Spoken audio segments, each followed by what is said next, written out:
Alors, bonjour. Alors, merci. Merci à tout le monde d'être ici. Merci évidemment aux organisateurs, organisatrices de la rencontre d'aujourd'hui.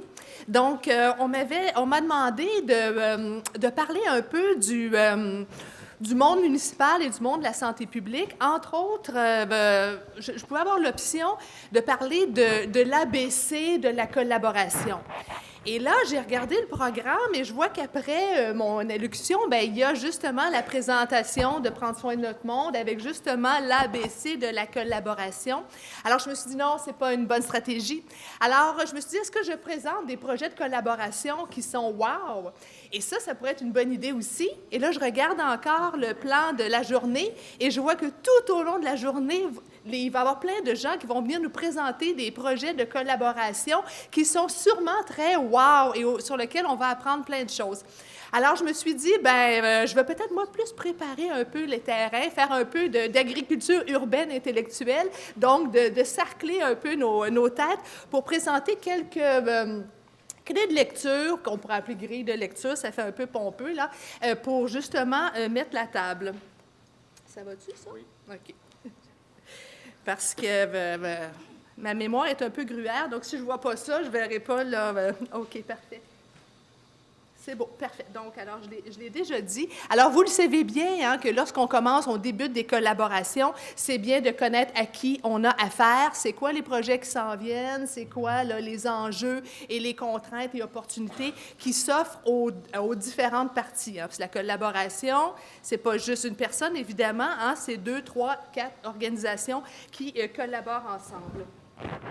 J'aimerais ça juste voir la slide, s'il te plaît. Excusez, on a des petits problèmes techniques, ça arrive des fois au début. Donc, je voudrais vous montrer un des premiers jalons de compréhension, c'est de voir que les municipalités, elles ont des pouvoirs, évidemment, qui leur sont donnés par une série de lois, là, que ce soit la loi sur les cités et villes, le code municipal, de même la loi sur les compétences municipales, bref, LAU, il y en a plusieurs. Mais ce qu'il faut comprendre, c'est qu'on peut utiliser ces pouvoirs municipaux-là, qui sont principalement des pouvoirs de planification et de réglementation, des pouvoirs de développement de politique municipale et de programmation, et des pouvoirs d'intervention, qu'elles soient ponctuelles ou qu'elles soient par des projets pilotes. Hein. Les villes interviennent sur leur territoire. Et on peut utiliser ces pouvoirs-là pour justement amener l'ensemble des partenaires, principalement la Ville, à développer des environnements qui sont favorables aux saines habitudes de vie et à la santé. Évidemment, les municipalités ont aussi des pouvoirs de taxation, tarification et de gouvernance. Et ça peut nous intéresser aussi la question des pouvoirs du pouvoir de gouvernance parce que ça implique ou ça amène l'idée qu'il peut y avoir plusieurs autres organisations qui participent à la prise de décision, qui ultimement est fait par les élus municipaux, évidemment, dûment élus aux 4 ans. Mais la gouvernance implique justement qu'il peut y avoir des collaborations, qu'il peut y avoir d'autres organisations ou des citoyens qui collaborent justement à cette évolution-là, à ces actions-là. Donc, se souvenir qu'il y a quand même des pouvoirs municipaux qui peuvent être mobilisés, qui peuvent être utilisés justement pour la création d'environnements favorables. C'est un peu la thèse qu'on a développée, qu'on a mis de l'avant dans le guide là, pour les environnements favorables aux saines habitudes de vie dans les municipalités, guide que vous connaissez sûrement. Alors, dans un de ces pouvoirs-là, c'est-à-dire le pouvoir de planification, de réglementation, vous avez là l'architecture de tous les instruments d'urbanisme allant du schéma d'aménagement avec les plans qui régit un peu l'aménagement ou la gestion du territoire de la MRC. Après, vous avez les plans d'urbanisme qui sont adoptés par les municipalités qui font justement cette MRC-là, qui sont sur le territoire de cette MRC-là. Et ces municipalités-là, c'est un exercice de planification de plan d'urbanisme. Alors, souvent, les autres, ils vont adopter des règlements d'urbanisme, et c'est eux qui sont opposables aux citoyens. Donc, si vous voulez avoir un permis de construction ou un permis de rénovation, ce n'est pas en fonction du plan d'urbanisme que vous allez devoir vous conformer, mais c'est en fonction de la réglementation. Vous allez me dire pourquoi tous ces détails-là? Bien, c'est parce que souvent, notre exercice de planification, il est bien beau, il crée des environnements favorables, mais si les règlements d'urbanisme ne suivent pas, bien, c'est là qu'on voit encore quelquefois, malheureusement encore trop souvent, des projets qui ne sont pas tout à fait favorables aux saines habitudes de vie et à la santé, parce que, justement, la réglementation n'est pas tout à fait dans le sens qu'on souhaiterait. Alors, il y a ces exercices de planification-là qui sont faits. J'ai mis aussi plan directeur parce qu'évidemment, les municipalités peuvent faire des plans directeurs sur leurs équipements de loisirs, sur leurs plans de transport, etc. Donc, ils ont quand même une palette d'actions intéressantes sur différentes thématiques et pour faire des exercices de planification. Mais ce qui est intéressant aussi, c'est qu'il y a un processus pour élaborer ces instruments-là. Et à différentes étapes de ce processus-là, il y a la possibilité d'avoir de la consultation. Ça peut être en amont complètement, et là, ça peut être par des groupes de travail, des tables thématiques, où justement, on peut co-construire un petit peu ces instruments-là. Et on peut aussi, après leur élaboration, avoir des moments de consultation publique plus formels, que vous connaissez sûrement, les fameuses consultations publiques, qui sont aussi des moments dont on dispose, autant les gens de santé publique que les autres organismes, pour rappeler les différents besoins à la municipalité pour qu'elle fasse une meilleure planification possible. Alors vraiment, au niveau des pouvoirs municipaux qui peuvent être mobilisés pour nos environnements favorables, la planification et réglementation avec ces moments de consultation et de travail n'est pas à minimiser, au contraire, ça peut être utile. Ensuite, vous le savez, ils ont aussi des pouvoirs donc, de programmation et de politique publique. Alors, les municipalités élaborent des politiques publiques. En politique municipale, j'en ai mis quelques-unes à l'écran là, juste pour se donner quelques idées. Au courant de l'après-midi, il y en aura d'autres qui nous seront présentées.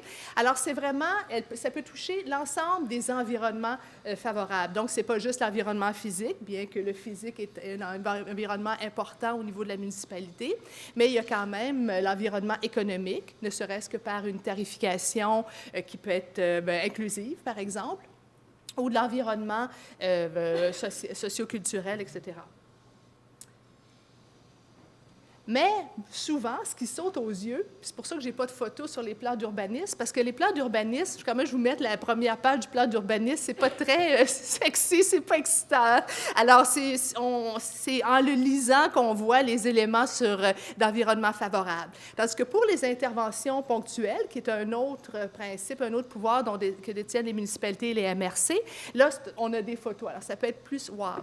Et même dans ces interventions-là ponctuelles sur le territoire, les municipalités peuvent travailler en collaboration. Là, j'ai un exemple ici où on a une bretelle d'accès et qui a été fermée ici, et pour en faire une place publique. Et cette place publique-là, elle a été faite en collaboration ou par un financement d'une entreprise privée. Il y a un restaurant qui n'est pas tellement loin, ils ont une petite fondation où on veut intervenir pour donner des financements locaux. Alors, cette place-là, elle a été faite justement dans une collaboration entre l'arrondissement et une fondation, une compagnie privée. Il y a aussi plein de terrains municipaux qui, sans nécessairement être sous-utilisés, le terme est peut-être un peu fort, mais qui pourraient être maximisés, dont on pourrait les utiliser pour des opportunités pour bouger. Mais aussi, il y a d'autres enjeux qui peuvent toucher le territoire de la municipalité, dont les îlots de chaleur. Alors, on peut faire une forme pas de collaboration entre personnes, mais au contraire d'intersection entre différentes thématiques. Les saines habitudes de vie, bouger dans ce cas-ci, mais aussi la lutte aux îlots de chaleur, la protection de l'environnement, parce que veut pas, quand on protège l'environnement, la santé de l'environnement, on se protège nous aussi à moyen terme. Hein? Ça, je pense que de plus en plus, on a juste à lire les journaux pour voir l'urgence d'agir, l'urgence de protéger notre petite planète. Alors, donc, on peut faire des jumelages de thématiques. Mais, trop souvent, on dit on va bouger, mais on ne prend pas suffisamment en compte toute la question de la sécurité des déplacements. Et ça, la sécurité des déplacements fait face à un enjeu important où on a plusieurs modes de déplacement encore dans nos municipalités, dans nos régions. Et si on veut que les gens se déplacent pour aller à nos différentes activités, pour faire leur vie quotidienne, pour bouger, pour avoir des saines habitudes de vie. Bien, vous le savez, il faut que ça se fasse de façon sécuritaire. Et en traversant les rues, c'est un des plus grands dangers. C'est encore plus dangereux de se faire écraser, évidemment, que de tomber en bas du module de jeu, hein, et de se faire mal. Donc, il y a toute la question de la protection ou de la prévention des collisions. Et les recherches sont quasi unanimes à mentionner que c'est par l'environnement physique principalement qu'on y arrive, donc des mesures d'apaisement de circulation, des infrastructures pour le vélo, en site propre principalement. Mais aussi, on vit en hiver et il faut les déneiger. Et ça nous ramène au déneigement des infrastructures, du trottoir, des intersections, puis il y a un coût à ça. Donc, dans nos collaborations avec les municipalités, il faut l'avoir en tête qu'il y a un coût au déneigement. Donc, si on pousse pour que ça soit, on puisse marcher 365 jours par année, bien encore faut-il qu'il y ait une planification budgétaire en conséquence pour que les chenillettes puissent se déblayer les trottoirs de façon rapide. Là. Pas 4-5 jours après que la tempête soit passée, là, il est trop tard dans ce temps-là. Et il y a ce qu'on connaît bien, ce qu'on est bon, nous aussi, en santé publique, c'est des campagnes, donc des événements mobilisateurs. Et ça touche principalement l'environnement socio-culturel, donc de changer nos normes, de faire des événements qui vont amener les gens à bouger, soit, mais d'avoir du plaisir. Hein? Le terme, peut-être aujourd'hui qu'on pourrait se maintenir, c'est d'avoir du plaisir quand on fait des activités, quand on bouge dans nos villes. Et c'est ça qui va faire en sorte que les gens vont continuer à en faire des activités physiques, hein, qui vont continuer à bien s'alimenter, c'est qu'ils peuvent éprouver du plaisir aussi, que ça ne soit pas une corvée. C'est l'idée, vous allez me dire, des environnements favorables, rendre les choix sains plus faciles, hein, plus accessibles, mais la question du plaisir fait partie aussi de cette facilité-là. Donc, on a une première clé de lecture qui est les pouvoirs municipaux, comment on peut les utiliser, comment ils peuvent être mobilisés. Et les pouvoirs sont quand même assez larges. Bien qu'il y ait des contraintes économiques, on en a tous, toutes les organisations en ont, il y a quand même de l'argent qui est disponible. Alors, cet argent-là, il faut juste la canaliser avec un leadership mobilisateur, la canaliser vers les objectifs qu'on porte avec la municipalité dans la création d'environnements favorables à la santé. Et peut-être qu'il y a lieu de combiner différentes interventions aussi, de combiner des interventions, comme je vous ai montré un peu, mais on pourrait avoir des exemples, d'avoir de la sensibilisation à certaines activités d'agriculture urbaine pendant qu'il y a le marché, de faire des activités d'activités physiques pendant qu'il y a le marché. Exemple, c'est peut-être une combinaison de différentes thématiques aussi et qui maximise là, la clientèle qu'on peut rejoindre. À cet effet, j'ai un petit exemple ici. J'ai pris un exemple de parc de pluie, en fin de compte, 5 minutes, merci. Alors, je vais accélérer un peu, juste pour vous donner un exemple d'un réaménagement de parc à des fins environnementales, okay, pour maximiser le drainage, pour s'assurer d'une meilleure rétention des eaux de pluie et tout ça. Puis, en même temps, bien, ils en ont fait un lieu de rassemblement pour les personnes âgées et aussi un lieu où on peut faire de l'activité physique. Un autre exemple aussi que je vais passer vite, et surtout que ce n'est pas moi qui le porte, c'est bien le Conseil régional en environnement, c'est le projet ILO. Je vous ai mis le lien. Si vous avez une chance d'aller voir ce projet-là, il est assez intéressant parce qu'il est porté par un organisme sans but lucratif, mais il y a beaucoup de partenaires, dont des partenaires institutionnels d'arrondissement, de commissions scolaires qui y participent. Chacun prend une partie de cette intervention-là. Il y a 40 partenaires pour différents types d'interventions. Ils couvrent toute l'Est de Montréal. C'est assez intéressant. Comme j'ai juste 5 minutes, je vais arrêter là pour donner d'autres clés de lecture. Donc, suite à ces pouvoirs-là, il faut voir, nous, les municipalités ont des pouvoirs, mais en santé publique, on a aussi, nous, pas nécessairement des pouvoirs, mais des forces. Et la question de la valorisation de nos connaissances et de nos données, elle est fondamentale. On a des connaissances sur la santé, sur sur le territoire sur lequel on intervient. On a des connaissances aussi sur les interventions efficaces. étant dans le domaine de la santé publique, souvent on ne le voit pas, mais quand on sort de la santé publique et on revoit la santé publique, on voit vraiment, et même les partenaires municipaux le disent, comment on a cette force-là d'être capable d'avoir des données et de les utiliser, donc d'avoir une réflexion scientifique sur des réalités qui souvent sont très terrain.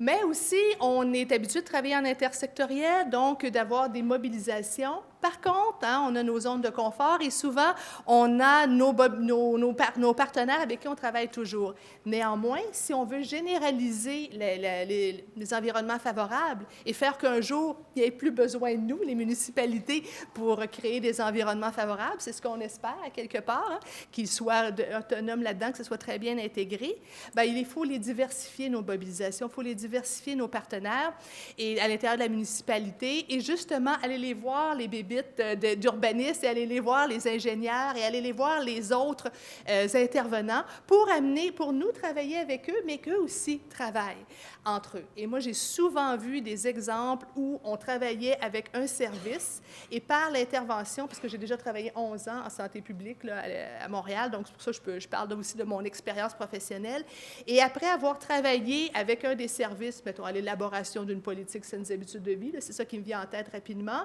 et là, tu as les gens des travaux publics, tu as les gens d'urbanisme qui sont interpellés, et finalement, ça a un effet de levier. Notre collaboration avec un service a un effet de levier pour des collaborations intra-arrondissement ou intramunicipales.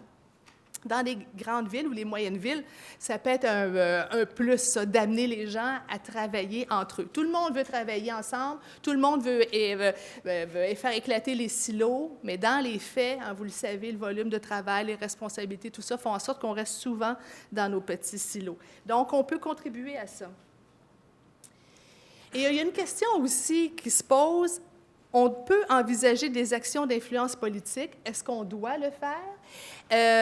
Vous allez me dire, ben oui, si on veut faire changer les choses. Mais il y a quand même un enjeu qui vient au niveau des élus. Est-ce que les professionnels des santé publiques peuvent aborder les élus ou doivent respecter la chaîne hiérarchique? Parce que dans les municipalités, il y a une chaîne hiérarchique.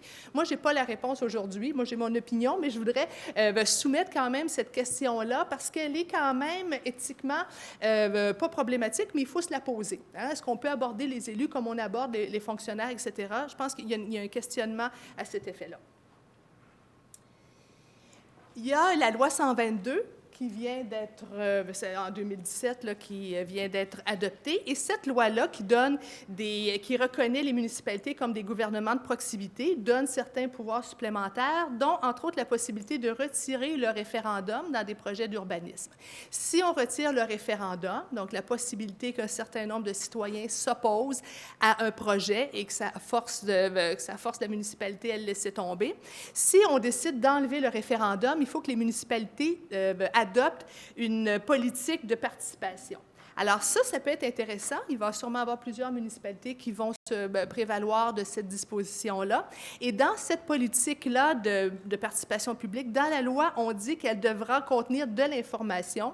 Ça, c'est pas trop, c'est assez standard, mais aussi de consulter toutes les personnes intéressées et pas nécessairement seulement celles habiles à voter. Donc, toutes les personnes intéressées. Alors là, les gens de santé publique, les organismes communautaires pourraient donner une opinion et être légitimes de le faire.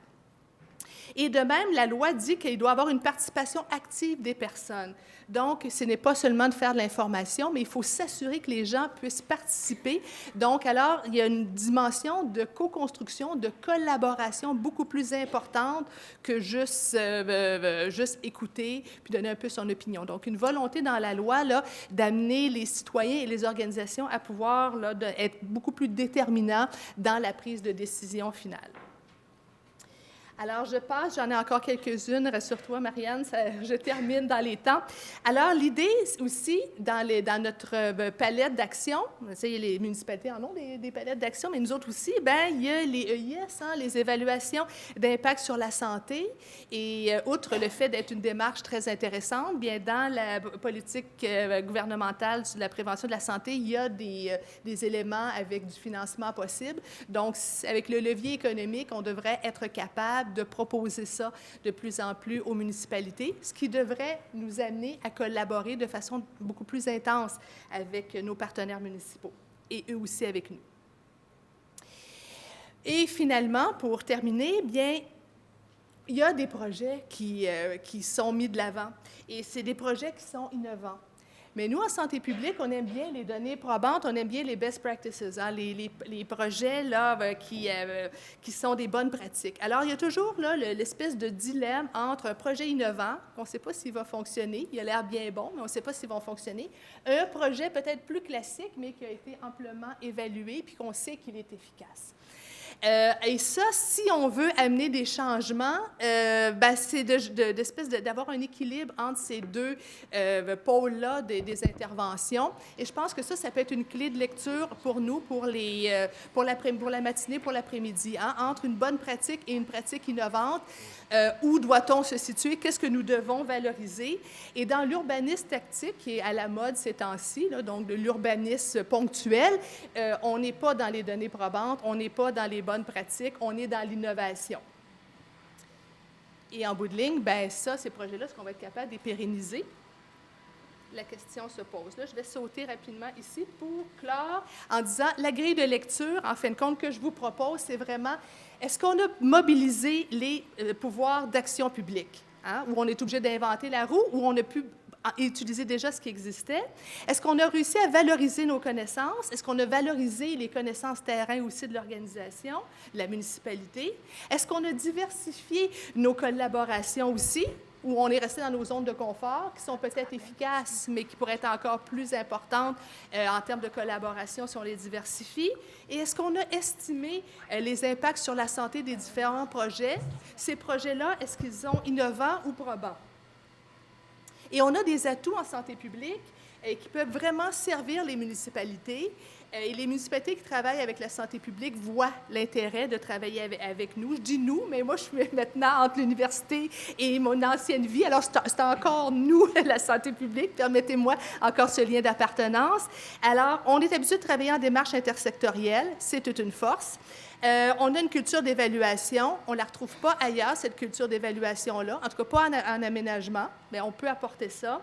Et on a une lunette de données probantes, de vision scientifique des données, de la lecture de la situation. Et on a une préoccupation pour les inégalités sociales de santé. Et ça, les inégalités sociales. Et ça, c'est assez important. Donc, je vous invite tous aujourd'hui à bien écouter et à être des acteurs du changement. Je vous remercie.